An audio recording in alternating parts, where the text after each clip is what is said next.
So if you're like me and you've scrolled through Book Talk at all recently, you have probably seen people talk about Sanctuary of the Shadow. The reviews have not been good with this book.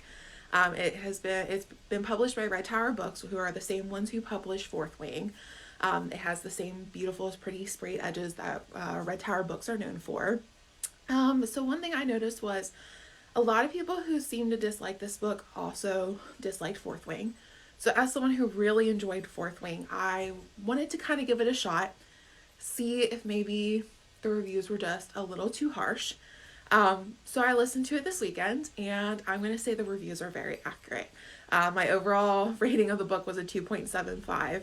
So I'm just going to talk about the things that I personally didn't really like, my issues with the book. Normally I try to stay spoiler free, but there's no way for me to talk about this book without spoiling it. So if you still want to read the book and you don't want to be spoiled, scroll on by. If you want to hear a critical review, stick around. So one of my first issues with the book right off the bat was how it was marketed. It is marketed as an Avatar The Last Airbender type book, and that it is like a circus type theme. I'm going to tell you right now, no. The only kind of slight way it could be possibly related to Avatar The Last Airbender, which I personally love that show, is that it has elementals. That's the only way I could even say it is remotely the same. As far as the circus theme, we were probably with the circus for all of 5% of the book. There was no big moments with the circus. We didn't get to see circus acts. We didn't get to see anything really remotely around that. So I feel like saying that that was a theme of this book is really, really misleading.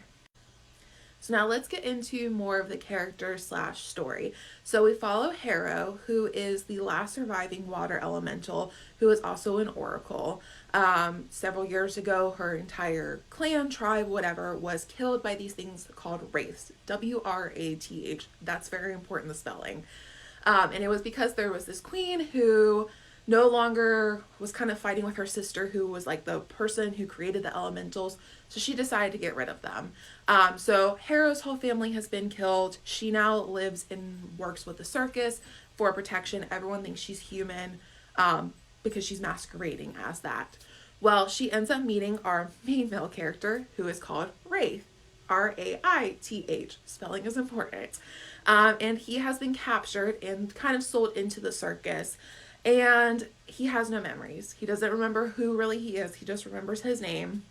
But he bears a striking resemblance to these wraiths that killed her family. Now, Harrow has to be one of the dumbest female characters I've ever read. She is adamant that he is not a wraith, tells everyone he's not one of these creatures. However, he has almost the exact same name. He has the exact same eye color, same void-like magic, same wings, everything that these wraith-like creatures have. Still claims he's not. So she proceeds to help him escape from the circus because he's being violently brutalized by the circus owner. So she helps him escape. They go to a tavern to hide out. And while she's there, the elemental queen comes to her in a dream and basically tells her that Wraith is the wraith that killed her family. And she's thoroughly surprised by this. I don't know why. They match exactly. So I had such a big issue with that. I feel like there could have been a better way to go about it. Maybe make Wraith not as Wraith-like, so that even as a reader, we were a little surprised. But once you get to that point, you're not even surprised. You're more surprised that she's an idiot and can't figure that out. So my other issue with the characters is Wraith. I kind of liked him. I think he was very sweet. But the issue I had was he has no memory, so he is very childlike almost in this book. The whole world is a wonder to him. He doesn't really understand a lot of things. And they almost instantly start a sexual relationship with each other. Like, they meet, like the next day they escape, and then they spend 5 days in this tavern just having a marathon sex session. And I have a bit of an issue with that because, again, he's very childlike. It almost feels a little ick factor. Also, listen, I love insta love stories. I do. This was just a little on the aggressive insta love side, to where it was just, I don't know, it just made it really awkward and weird.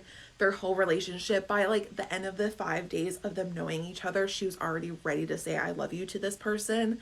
So parts of this story were just a little over dramatic, a little ridiculous, and it just kept happening to the point where it was really hard to care about any of the characters, to care about the plot, to get into anything.